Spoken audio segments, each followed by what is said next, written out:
So Raoul, you're a macro mega bull. Yeah. You called for Bitcoin to go to $1 million.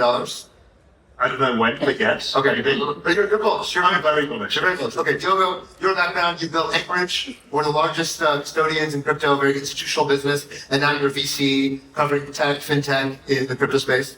So the first question I want to ask you guys is, what are the indicators that you guys look for from a macro perspective that you think are most, if someone's just going to look at one or two indicators that can tell them most of the story, what should they be looking at?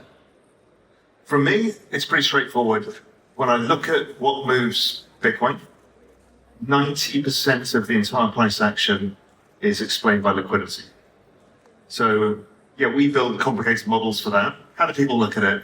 Pretty simply, look at what the dollar's doing, and the other one is look at global M2, which I think you can get on trading again.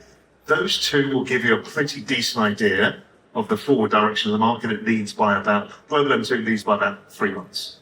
So that's an easy way. Our financial conditions, easy or timing, is liquidity coming into the system. So what's M2 saying right now?